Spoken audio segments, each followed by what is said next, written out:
साडा भाईचारा जिन्हें भी ਆਪਾਂ लगातार 13 फरवरी तो लैके तुसी कवरेज कर रहे हो जो अपना मोर्चा दे नाल जुड़े हुए हो। इस मोर्चे दे विच लख चढ़ा तरा जो आए ने सिखरां ते वो सारिਆਂ ਨੂੰ कुछ वेखदे होए असी पूरे दोने फोरमां ਵੱਲੋਂ प्रोग्राम दिते, चाहे वो ਜਿਹੜਾ ਪਿੱਛੇ 200 दिन की गल ਹੋਵੇ 100 दिन की गल ਹੋਵੇ औरतां वाले दिन मनाउण की गल होवे, जिन्ने मोर्चों ने असी प्रोग्राम दिते है लोगों ने वड्डी गिनती दे विच इस नूं हंगारा भरिया। पर जदों पार्लीमेंट इलैक्शन होने तो बाद ਜਿਹੜੀਆਂ ਪਹਿਲਾਂ ਸਾਡੇ 4 ਗੇੜ ਦੀਆਂ ਸਰਕਾਰ ਨਾਲ ਮੀਟਿੰਗਾਂ ਹੋਈਆਂ ਸੀ, ਉਦੋਂ ਬਾਅਦ ਜਿਹੜਾ ਸੰਘਰਸ਼ ਸਾਡਾ ਲਗਾਤਾਰ ਜਾਰੀ ਰਿਹਾ, ਸਰਕਾਰ ਨੇ ਚੁੱਪ ਧਾਰੀ ਹੋਈ। ਉਸ ਚੁੱਪ ਨੂੰ ਤੋੜਨ ਵਾਸਤੇ ਸਾਡੇ ਦੋਨੇ ਫੋਰਮਾਂ ਦੀਆਂ ਮੀਟਿੰਗਾਂ ਹੋਈਆਂ, ਜਿਹਦੇ ਵਿੱਚੋਂ ਐਕਸ਼ਨ ਤੱਕ ਕਰਦੇ ਆਏ ਆ।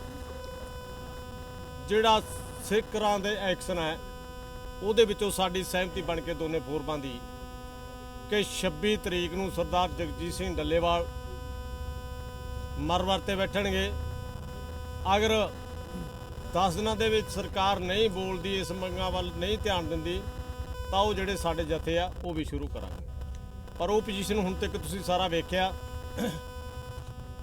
ਜਿੰਨੇ ਬੀਜੇਪੀ ਦੇ ਕੋਈ ਮੰਤਰੀ, ਕੋਈ ਉਹਨਾਂ ਦੇ ਪ੍ਰਧਾਨ ਜਾਂ ਸਾਡੇ ਪੰਜਾਬ ਦੇ ਬੀਜੇਪੀ ਦੇ ਆਗੂ ਜਿਹੜੇ ਬੋਲੇ ਨੇ, ਹਮੇਸ਼ਾ ਕਿਸਾਨਾਂ ਨੂੰ ਟਾਰਗੇਟ ਬਣਾਉਂਦੇ ਰਹੇ ਨੇ। ਉਹ ਸਾਰੀਆਂ ਸਥਿਤੀਆਂ ਦੇ ਵਿੱਚੋਂ ਜਿਹੜਾ ਅਖੀਰ ਫਿਰ ਜਿਹੜਾ ਐਕਸ਼ਨ ਹੈ ਉਹ ਅੱਜ 21ਵੇਂ ਦਿਨ ਦੇ ਵਿੱਚ ਡੱਲੇਵਾਲ ਸਾਹਿਬ ਆ ਗਏ ਨੇ। ਪਰ ਉਹਨਾਂ ਨੂੰ ਲੋਕਾਂ ਦੀਆਂ ਭਾਵਨਾਵਾਂ ਮਜਬੂਰ ਕੀਤਾ ਅੱਜ ਡੱਲੇਵਾਲ ਸਾਹਿਬ ਨੂੰ ਬੁਲਾਉਣ ਲਈ। ਜਿਹੜਾ ਕੱਲ ਸਾਡਾ ਅਮਿਤ ਸ਼ਾਹ ਦਾ ਬਿਆਨ ਆਇਆ, ਮੈਂ ਉਹ 'ਤੇ ਚਰਚਾ ਸਾਡੇ ਨਾਲ ਜਿਹੜਾ ਪ੍ਰੋਗਰਾਮ ਦਿੱਤਾ ਸੀ, ਅੱਜ 16 ਤਰੀਕ ਹੈ, ਅਸੀਂ ਪੂਰੇ ਭਾਰਤ ਦੇ ਵਿੱਚ ਜਿਹੜਾ ਟਰੈਕਟ ਮਾਰਚ ਕਰਨਾ ਹੈ, ਉਹਦੀਆਂ ਸਾਰੀਆਂ ਰਿਪੋਰਟਾਂ ਸਾਡੇ ਜਿਹੜੇ ਮੇਰੇ ਨਾਲ ਬੈਠੇ ਨੇ ਸਾਡੇ ਆਗੂ ਉਹ ਕਰਨਗੇ। ਸਭ ਤੋਂ ਪਹਿਲਾਂ ਜਿਹੜੀ ਅੱਜ ਰਿਪੋਰਟ ਹੈ ਡਾਕਟਰਾਂ ਦੀ, ਉਹ ਤੋਂ ਜਾਣਕਾਰੀ ਕਰ ਲਈ ਵੀ ਡੱਲੇਵਾਲ ਸਾਹਿਬ ਦੀਆਂ ਕੀ ਰਿਪੋਰਟਾਂ, ਕੀ ਚੈੱਕਅਪ ਕੀਤਾ ਡਾਕਟਰ ਸਾਹਿਬ, ਉਹ 'ਤੇ ਜ਼ਰੂਰ ਚਾਨਣਾ ਪਾ ਦਿਓ, ਕਿਉਂਕਿ ਲੋਕਾਂ ਦੀ ਨਜ਼ਰਾਂ ਨੇ ਕਿ ਡੱਲੇਵਾਲ ਸਾਹਿਬ ਦੀ ਸਿਹਤ ਕਿਵੇਂ ਹੈ। ਸਤਿ ਸ਼੍ਰੀ ਅਕਾਲ ਜੀ, ਮੈਂ Avtar Singh, team leader doctor Swaiman 5 rivers heart association. ਮੈਂ Avtar Singh, team leader doctor Swaiman 5 rivers heart association. ਜਿਵੇਂ ਕਿ ਆਪਾਂ ਨੂੰ ਪਤਾ ਵੀ ਅੱਜ ਪ੍ਰਧਾਨ ਜੀ ਉਹਨਾਂ ਨੂੰ 21 ਦਿਨ ਹੋ ਗਏ ਮਰਨ ਵਰਤ ਤੇ ਬੈਠਿਆਂ ਨੂੰ। ਸਿਹਤ ਕਾਫੀ ਡਾਊਨ ਆ, ਬਹੁਤ ਜ਼ਿਆਦੀ, ਕਿਉਂਕਿ ਜੇ ਉਹਨਾਂ ਦਾ ਆਪਣਾ ਯੂਰਨ ਦਾ ਟੈਸਟ ਆਪਣੇ ਬਲੱਡ ਟੈਸਟ ਆ, ਉਹ ਵੀ ਕਾਫੀ ਜਿਵੇਂ ਕੀਟੋਨ ਬੋਡੀ ਲੈਵਲ ਆ ਉਹ ਬਹੁਤ ਜ਼ਿਆਦਾ ਡਾਊਨ ਹੈ। ਕਿਉਂਕਿ ਜਦੋਂ ਬੰਦਾ 7 ਦਿਨ ਰੋਟੀ ਨਹੀਂ ਖਾਂਦਾ ਨਾ, 7 ਦਿਨ ਤੱਕ ਰੋਟੀ ਨਹੀਂ ਖਾਂਦਾ, 7 ਦਿਨ ਤੱਕ ਚੱਲਦਾ, ਉਸ ਤੋਂ ਬਾਅਦ ਸਰੀਰ ਆਪਣੇ ਸਰੀਰ ਨੂੰ ਖਾਣ ਲੱਗ ਪੈਂਦਾ। ਸੋ ਅੱਜ ਉਹਨਾਂ ਦੀ ਬਹੁਤ ਜ਼ਿਆਦਾ ਸਥਿਤੀ ਡਾਊਨ ਹੋ ਗਈ ਆ। ਕੀਟੋਨ ਬੋਡੀ ਲੈਵਲ ਜਿਹੜੇ ਆ ਉਹ ਬਹੁਤ ਜ਼ਿਆਦਾ ਵੱਧ ਗਏ ਆ। ਜਿਵੇਂ ਕਿਡਨੀ 'ਚ ਡੈਮੇਜ ਆ, ਉਹ ਕ੍ਰੀਏਟਿਨ ਵਧਣ ਰਿਹਾ ਆ, ਉਹਨਾਂ ਦੀ ਸਿਹਤ ਤਾਂ ਕਰਕੇ ਵੀ ਜ਼ਿਆਦਾ ਡਾਊਨ ਹੈ। ਕ੍ਰੀਏਟਿਨ ਬਹੁਤ ਜ਼ਿਆਦਾ ਜਿਹੜੀ ਕਿਡਨੀ ਆ ਉਹ ਡੈਮੇਜ ਹੋ ਰਹੀ ਆ।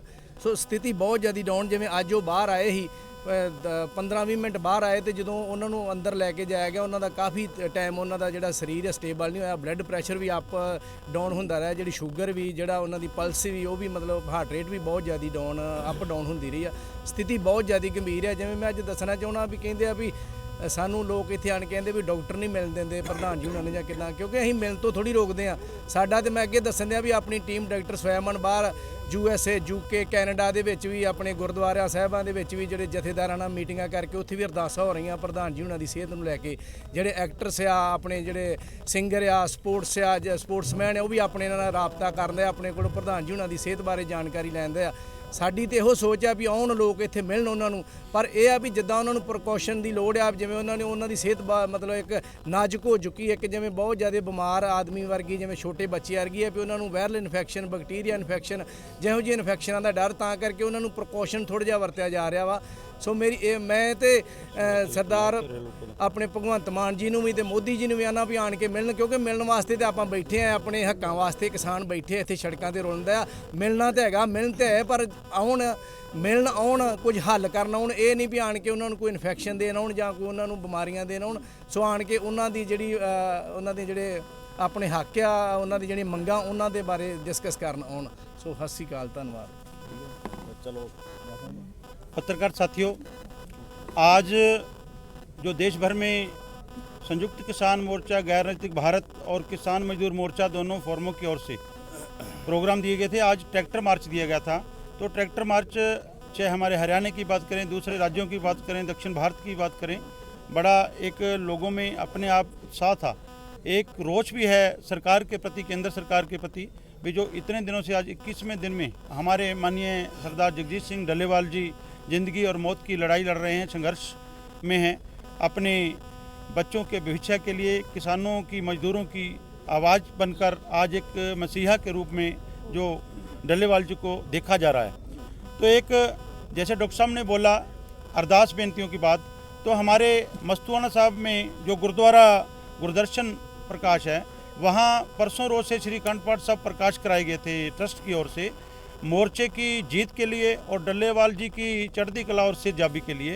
आज श्री अखंड पाठ साहब के भोग डाले गए हैं, जहाँ भी निरंतर जो गुरबानी का जाप चल रहे हैं। तो आज के दिन जो सरदार जगजीत सिंह डल्लेवाल जी बाहर आए, उन्होंने अपने जो बोला है, उस डल्लेवाल जी थोड़ा समय बोल पाए, बाकी मन्नू कहाड़ जी की ड्यूटी लगाई हुई, उन्होंने उनकी जो रहती बात थी करी थी। तो मैं अपील करूंगा वो उनका संदेश भी आप तक जाए। अमन्यु कहाड़ जी। साथियों, सबसे पहले तो प्रेस के सभी साथियों का बहुत बहुत धन्यवाद है कि आप देश और दुनिया के कोने कोने में हमारी बात, हमारी आवाज़ पहुंचा रहे हैं। जैसे मेरे से पहले आदरणीय काका सिंह कोटड़ा जी ने, लखविंदर सिंह औलख जी ने, डॉक्टर साहब ने, और उसके मेरे बाद गुरदास जी भी आपसे रूबरू होंगे।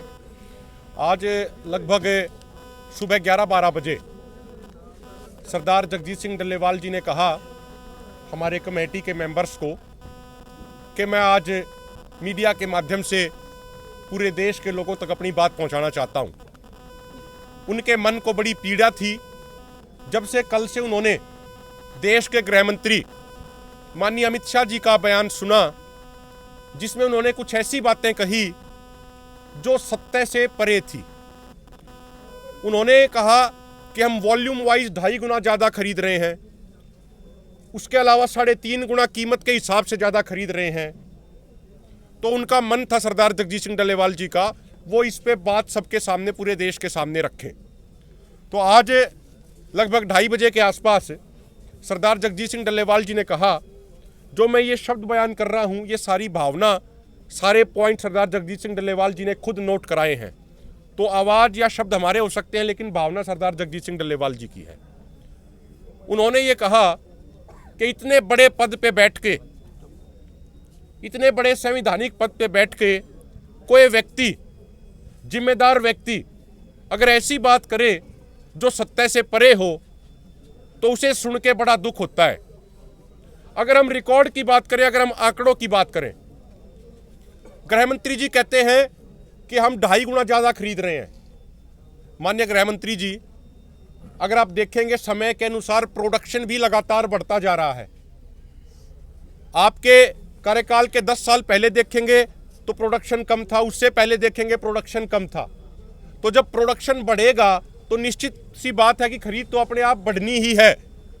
लेकिन क्या किसानों की वो खरीद एमएसपी पे सारी की सारी हो रही है? नहीं हो रही। सवाल ये है, 2004 के अंदर अगर गेहूं की बात करें, 2004 के अंदर गेहूं का एमएसपी 630 रुपया क्विंटल था। 2014 में हो गया 1450 रुपया क्विंटल, यानी 820 रुपया प्रति क्विंटल की बढ़ोतरी होगी। और 2024 में वो बढ़ के हो गया 2275 रुपया क्विंटल, यानी 2014 से 2024 तक बढ़ा 825 रुपया क्विंटल। 2004 से 2014 तक बढ़ा था 820 रुपया क्विंटल, 2014 से 2024 तक बढ़ा 825 रुपया क्विंटल। अगर परसेंटेज निकाल के बात करें तो 2004 से 2014 तक बढ़ा 130% और 2014 से 2024 तक बढ़ा 56%। लेकिन साथियों, इसमें एक महत्वपूर्ण जानकारी है। अगर हम महंगाई दर की बात करें, भारत सरकार के पोर्टल से ही अगर हम महंगाई दर उठाएं और जनवरी को, हर साल के जनवरी को अगर हम पैमाना माने, तो भारत सरकार की ऑफिशियल वेबसाइट से जो डाटा अवेलेबल है वो कहता है कि जनवरी 2014 में 7.24% महंगाई दर थी, इन्फ्लेशन रेट था। जनवरी 2015 में 7.17, जनवरी 2016 में 5.91, जनवरी 2017 में 1.86, जनवरी 2018 में 5.11, जनवरी 2019 में 6.60, जनवरी 2020 में 7.49%, जनवरी 2021 में 3.15%, जनवरी 2022 में 5.84% और जनवरी 2023 में 6.16%। अगर हम इन 10 साल की एवरेज भी जोड़ लें टोटल, तो महंगाई दर बढ़ी, अगर बिल्कुल मिनिमम भी मान के चले तो वो बढ़ी 56.53%। और हमारी नरेंद्र मोदी जी की सरकार ने गेहूं का एमएसपी कितना बढ़ाया, अगर परसेंटेज के हिसाब से देखें 56%, 56%, यानी महंगाई दर 0.53% ज्यादा बढ़ी है। तो किसान को देने की बजाय किसान की जेब से सरकार ने उल्टा निकाल लिया। अगर आप बात पीआर धान की करेंगे तो 2004 में उसका एमएसपी था 560 रुपया क्विंटल, 2014 में हुआ 1360 रुपया क्विंटल और 2024-25 में है 2320 रुपया क्विंटल। अगर आप देखेंगे 2004 से 2014 तक बढ़ोतरी हुई 800 रुपए की, 2014 से 2024-25 तक बढ़ोतरी हुई 960 रुपए की। परसेंटेज के हिसाब से देखेंगे 2004 से लेकर 2014 तक लगभग 142% बढ़ोतरी हुई, 2014 से 2024 तक 70% की बढ़ोतरी हुई। तो माननीय जगजीत सिंह डल्लेवाल जी ने हमारे देश के गृह मंत्री जी को यही संदेश पहुंचाया है कि भाई आप कितनी खरीद कर रहे हैं, कितनी खरीद नहीं कर रहे, कितनी एमएसपी पे कर रहे हैं, कितनी नहीं कर रहे, असली मुद्दा ये है। उन्होंने ये भी कहा कि अगर पिछले 4 साल की अगर हम बात करें, जितना बजट हमारे देश के वित्त मंत्रालय ने कृषि मंत्रालय को अलॉट किया, उसमें से भी 1 लाख करोड़ रुपया हमारे कृषि मंत्रालय ने साल के खत्म होने पे वित्त मंत्रालय को लौटा दिया। कृषि मंत्रालय कहता है कि हमारे पास पॉलिसी ही नहीं है उस रुपए को खर्च करने की। ये उस देश की हम बात कर रहे हैं, हमारे उस मुल्क की बात कर रहे हैं जहां सरकारों की गलत नीतियों के कारण, जहां कर्ज के कारण, जहां गरीबी के कारण 7 लाख किसान आत्महत्या कर चुके हैं पिछले 25-26 साल में। वहां का कृषि मंत्रालय संवेदनहीनता दिखाते हुए जो उसको बजट अलोकेट किया गया उसमें से भी 1 लाख करोड़ रुपया 4 सालों में वापस लौटा देता है। अगर परसेंटेज की बात करें 2020-21 में जो एग्रीकल्चर बजट था वो टोटल बजट का 4.44% था, लेकिन 2023-24 में वो टोटल बजट का रह गया मात्र 2.56%। यानी हर साल सरकार जो खेती के ऊपर खर्च करती है उसकी परसेंटेज टोटल बजट में से घटती जा रही है। प्रधानमंत्री जी कहते हैं हम $5 ट्रिलियन की इकोनॉमी बनाएंगे, 2047 तक विकसित भारत बनाएंगे, लेकिन उस $5 ट्रिलियन की इकोनॉमी में से किसानी के ऊपर होने वाला खर्च लगातार घटाया जा रहा है। हम याद दिलाना चाहते हैं अपने प्रधानमंत्री जी को, प्रधानमंत्री जी जब 2020-21 में कोरोना आया था, देश की अर्थव्यवस्था 26% श्रिंक हो गई थी, 26% कम हो गई थी, सिकुड़ गई थी। उस समय एकमात्र कृषि क्षेत्र ऐसा क्षेत्र था जो 3.6% की दर से ग्रोथ कर रहा था, लेकिन आप साल दर साल उसकी अलोकेशन का परसेंटेज लगातार घटाते जा रहे हैं। और हम माननीय गृह मंत्री जी को यह भी कहना चाह रहे हैं, गृह मंत्री जी आपकी सरकार बार बार कहती है कि हम किसान सम्मान निधि के नाम पे 6,000 रुपया दे रहे हैं साल में, लेकिन OECD की रिपोर्ट जो एक 36 अमीर देशों का संगठन है, उसकी 3 रिपोर्ट हमारे सामने है। पहली रिपोर्ट कहती है कि 2000 से लेकर 2017 तक जिस एमएसपी का वादा किसानों से किया गया वो एमएसपी न मिलने के कारण देश के किसानों को 45 लाख करोड़ रुपए का नुकसान हुआ। 2022 में सरकार द्वारा जो वादा किया गया जिस एमएसपी का, वो एमएसपी ना मिलने के कारण और अचानक से इंपोर्ट एक्सपोर्ट संबंधित पॉलिसीज को चेंज करने के कारण सिर्फ 1 साल में देश के किसानों को 14,78,000 करोड़ रुपए का नुकसान हुआ। उसी OECD की रिपोर्ट कहती है, अक्सर हम सुनते हैं देश में कुछ लोग, कुछ तथाकथित बुद्धिजीवी कहते हैं कि किसानों से टैक्स क्यों नहीं लिया जाता, तो हम उनको भी ये बताना चाहते हैं कि उसी OECD की रिपोर्ट कहती है कि इंपोर्ट एक्सपोर्ट जो गलत पॉलिसियां लाई गई, चाहे वो एक्सपोर्ट लिमिट को एक घटा दी जाती है, बढ़ा दी जाती है किसी भी फसल की, उसके कारण 2023 में भारत के किसानों को 120 बिलियन US डॉलर यानी 8,40,000 करोड़ रुपए का नुकसान हुआ है। इकोनॉमिक्स की टर्म्स में उसे नेगेटिव टैक्सेशन कहते हैं, यानी किसान से इतना टैक्स लगाया गया, उससे टैक्स वसूला गया है। तो हम ये प्रार्थना करना चाह रहे हैं माननीय गृह मंत्री अमित शाह जी से, दोनों फोरमों की तरफ से, सरदार जगजीत सिंह डल्लेवाल जी की तरफ से, हमें खुली चर्चा, आप जो बात कह रहे हैं आंकड़ों के अनुसार हमें तो वो चीज सही नहीं लग रही। यदि आपको इतना विश्वास है कि आपके आंकड़े, आपके डाटा सही हैं, तो हम दोनों फोरमों की तरफ से, सरदार जगजीत सिंह डल्लेवाल जी की तरफ से ये कहना चाह रहे हैं कि आप खुले मंच पे दोनों फोरमों के नेताओं के साथ चर्चा क्यों नहीं कर लेते। पॉइंट वाइज पॉइंट चर्चा होगी। आप समय बताइए, स्थान बताइए, डेट बताइए, जो आप तय करेंगे हम वहां पे आके आपसे बहस करने के लिए तैयार हैं, आपसे विचार चर्चा करने के लिए तैयार हैं। एक एक पॉइंट के ऊपर कि किसान का कितना नुकसान हुआ, कितना फायदा हुआ, सारी चीजों पे हम डिस्कशन डिबेट करने के लिए तैयार हैं। और ये भी कहते हैं खुले मंच पे वो डिबेट हो जाए। मीडिया लोकतंत्र का चौथा स्तंभ होता है, चौथे स्तंभ के प्लेटफॉर्म पे डिबेट हो जाए, आप सबके सामने डिबेट हो जाए, दूध का दूध और पानी का पानी हो जाएगा। देश के लोगों को ये पता लग जाएगा कि तमाम सरकारें, हम किसी एक सरकार की बात नहीं कर रहे, तमाम राजनीतिक पार्टियों की सरकारें सिर्फ और सिर्फ किसानों को लूटने का, किसानों को ठगने का और किसानों के साथ वायदा खिलाफी करने का कार्य कर रहे हैं। हम उम्मीद करते हैं कि हमारे देश के गृह मंत्री अमित शाह जी हमारी इस खुली बहस के इस बात को, इस चैलेंज को स्वीकार करेंगे, ऐसी हमें उम्मीद है। इसके अलावा साथियों, जैसा कि मेरे से पहले लखविंदर औलख जी ने बताया, आज हरियाणा के तमाम जिलों में किसानों ने ट्रैक्टर मार्च किए हैं। उत्तर प्रदेश के कई जिलों में ट्रैक्टर मार्च हुआ है, कर्नाटका में कई जगह पे ट्रैक्टर मार्च हुआ है, तमिलनाडु के अंदर आज 16 पॉइंट्स पे रेल रोकी गई है। इस प्रेस कॉन्फ्रेंस के बाद हम अपने मीडिया के व्हाट्सएप ग्रुप में वो सारे विजुअल्स, ट्रैक्टरों के विजुअल्स, रेल रोको के विजुअल्स सारे साझा करेंगे।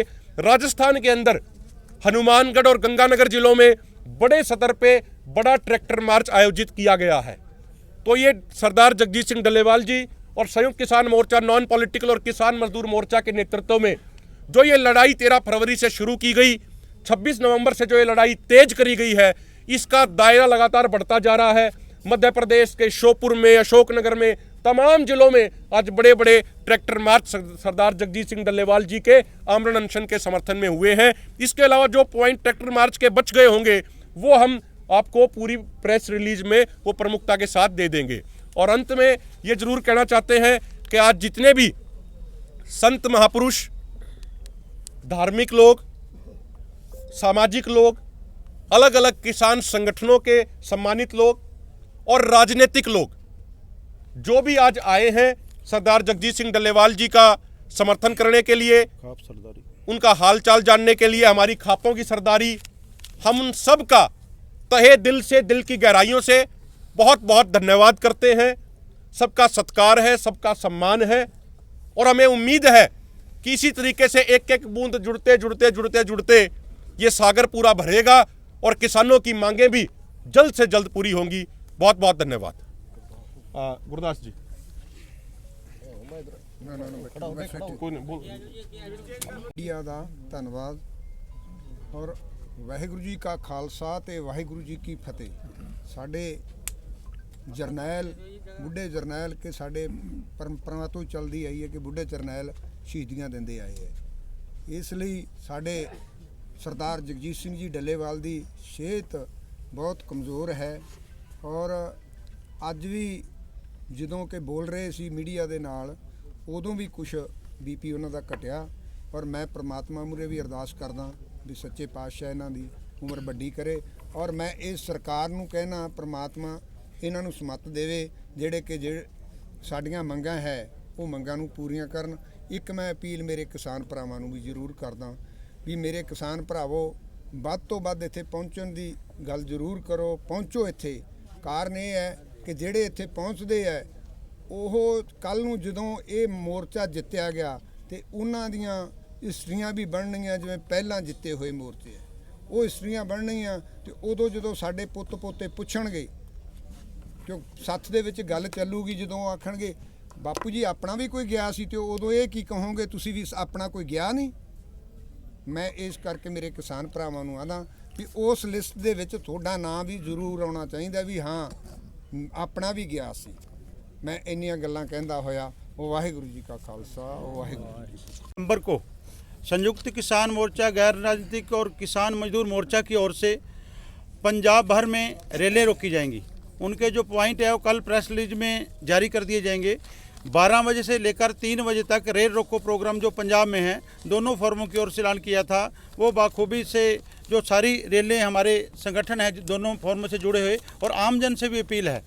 एक आज 21वें दिन में हमारा जो डल्लेवाल जी का आमरण अनशन है पहुंच चुका है, तो हम सबकी जिम्मेदारी मिलती है, हम सड़कों पे उतरें और इस संघर्ष को जीत की ओर लेके जाएं। एक छोटी सी विनती और है भी, कई साथी आते हैं, हमारे व्यवस्थाएं कम रह जाती हैं, तो उनसे हम क्षमा चाहते हैं दोनों मोर्चों की ओर से। आज भी बहुत बड़ी संख्या में साथी आए, गाड़ियाँ बहुत पीछे रोक के आनी पड़ती है, पैदल आना पड़ता है। ऐसी हालात में, क्योंकि हमें यह भी देखना है सरदार जगदीश सिंह डल्लेवाल को कोई ज़बरदस्ती प्रशासन ना उठा सके, हमें वो भी प्रबंध रखने हैं। और जो हमारे साथी डल्लेवाल जी को, इस आंदोलन को प्यार करने वाले, इस मांगों को समर्थन करने वाले लोग आते हैं, उनसे क्षमा चाहते हैं। और दूसरी बात, कई बार हम भी जब डल्लेवाल जी की सेहत देखते हैं तो भावुक हो जाते हैं, दुखी होते हैं, और जब उनके पोते जिगर को देखते हैं उनके सामने बैठे हुए हौसले के साथ, तो हमारा भी हौसला बढ़ता है। आप जैसे गुरदास जी ने कहा है भी, हम अपने जगदीश सिंह डल्लेवाल जी को देखते हुए, उनके परिवार को देखते हुए, उनके मोर्चे की जो स्थिति है उसको देखते हुए, हमें सभी काम छोड़ते हुए इस मोर्चे की ओर ध्यान देना चाहिए। सभी पत्रकार साथियों का धन्यवाद। किसी का कोई सवाल हो, किसी का कोई? ਇੱਕ ਚਿੱਠੀ ਦੇ ਵਿੱਚ ਤੇ ਜੀ ਕਿਸਾਨ ਮਜ਼ਦੂਰ ਮੋਰਚੇ ਨੇ ਜਿਹੜੀ ਐਸਕੇਐਮ ਨੂੰ ਲਿਖੀ ਸੀਗੀ, ਉਸ ਦੇ ਵਿੱਚ ਇੱਕ ਪੰਜਾਬ ਦਾ ਵੱਡਾ ਮੀਡੀਆ ਨੈਗੇਟਿਵ ਪ੍ਰਵੰਡਾ ਕਰ ਰਿਹਾ ਸੀਗਾ ਵੀ ਇਹ ਦੁਫਾੜ ਹੋ ਚੁੱਕਿਆ ਮੋਰਚਾ, ਉਹਦੇ ਬਾਰੇ ਤੁਸੀਂ ਕੀ ਕਹਿਣਾ ਚਾਹੋਗੇ? देखिए, मैं आपके माध्यम से एक ही बात कहना चाह रहा हूँ। सबसे पहली बात, हम मीडिया का, जो मीडिया के साथी यहाँ मौजूद हैं, सबका हम सत्कार करते हैं, सबका हम सम्मान करते हैं। आज ये दोनों फोरमों की तरफ से शुरू किया गया मोर्चा शिखरों पे है। देश दुनिया में इस मोर्चे की, हमारी मांगों की चर्चा हो रही है। इसमें मीडिया लोकतंत्र के चौथे स्तंभ का विशेष योगदान है, उसके लिए हम आपके सदैव आभारी रहेंगे। दूसरी बात, जहां दो फाड़ होने की है, मैं पूरे देशवासियों को मैं एक ही बात कहना चाह रहा हूं। सरकारों ने बहुत प्रयास कर लिए, सरकार की एजेंसियों ने भी बहुत प्रयास कर लिए, लेकिन ना तो अब तक दो फाड़ हुए, ना आगे दो फाड़ होंगे।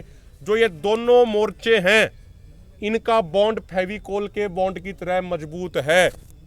ये मोर्चा जीतेंगे। दोनों मोर्चे एकजुट होकर लड़ रहे हैं, साझी रणनीति के अनुसार फैसले लिए जा रहे हैं, और दोनों मोर्चे ही मिलजुल के पूरे देश के किसानों के सहयोग और साथ लेके देश के किसानों को इस मोर्चे को फतेह करेंगे, और परमात्मा वाहिगुरु की कृपा से एमएसपी गारंटी कानून बनवा के देश के किसानों को देंगे। ਐਸਕੇਐਮ ਦੇ ਲੀਡਰਾਂ ਦਾ ਕੋਈ ਜਵਾਬ ਆਇਆ ਜੀ ਚਿੱਠੀ ਨੂੰ ਲੈ ਕੇ ਇਕੱਠੇ ਹੋਣ ਦੀ ਜਿਹੜੀ ਅਪੀਲ ਕੀਤੀ ਸੀ? ਮੈਂ